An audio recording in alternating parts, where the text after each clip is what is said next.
Hello friends, welcome to princess ma'am channel. ఎలా ఉన్నారు అందరూ? సాంబార్ అన్నంలోకి వడియాలు వేయించుకొని నంచుకొని తింటుంటే చాలా బాగుంటుందండి. అందుకే ఈ వడియాలు అనేవి వేయించుకుంటున్నాను. అయితే ఇవేం వడియాలో మీరు చెప్పగలరా మరి? అదేనండి, సగ్గుబియ్యం వడియాలు. మీరు ఎప్పుడైనా తిన్నారా మరి? ఇంట్లో ఎప్పుడైనా ప్రిపేర్ చేసుకున్నారా?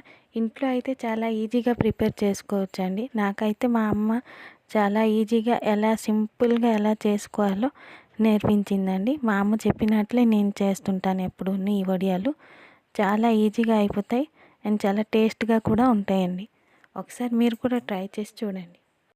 ఈ వడియాలను ఇంట్లోనే ప్రిపేర్ చేసుకోవడానికి కాస్త సగ్గుబియ్యం, రుచికి సరిపడా ఉప్పు, అలాగే చిటికెడు వంట సోడా, అల్లం, పచ్చిమిర్చి, జీలకర్ర ఇవి ఉంటే సరిపోతుందండి.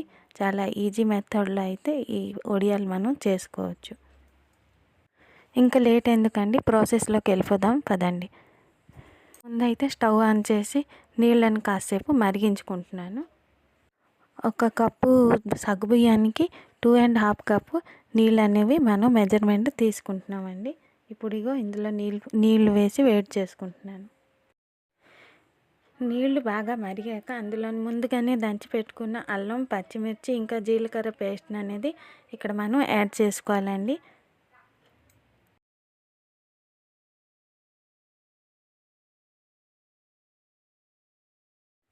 ఇప్పుడు ఇందులోకి సగ్గు బియ్యాన్ని కూడా యాడ్ చేసి ఒకసారి కలిపేసుకుంటున్నానండి.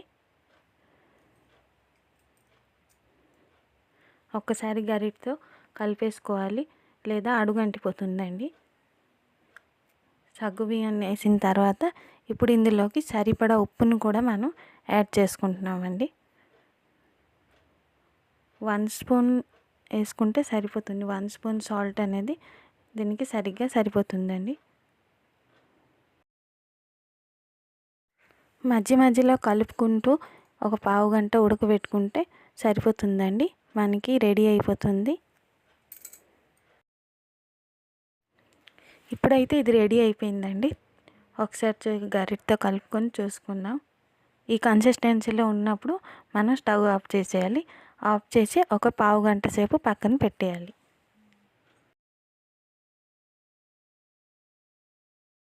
ఇప్పుడైతే ఇందులోకి ఒక చిటికెడు వంట సోడా అనేది యాడ్ చేసుకుందామండి.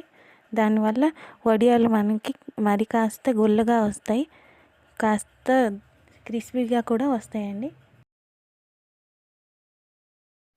చివరిలో అయితే కాస్త నువ్వులు యాడ్ చేసి ఒక్కసారి కలిపేసుకొని ఒక బియ్యం బస్తాకైతే బియ్యం అంకెలు ఉంటాయి కదండి, వాటిపైన నూనె అద్దుకొని దాని మీద ఈ వడియాలు అనేవి వేసుకోవాలి.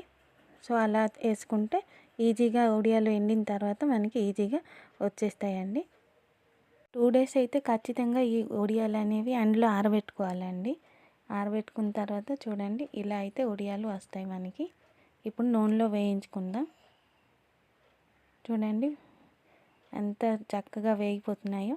బాగా ఎండలో ఎండకపోతే ఇలా రావండి. అందుకే బాగా ఎండలో ఎండేసుకోవాలి 2 days. Do like, share, subscribe my channel friends.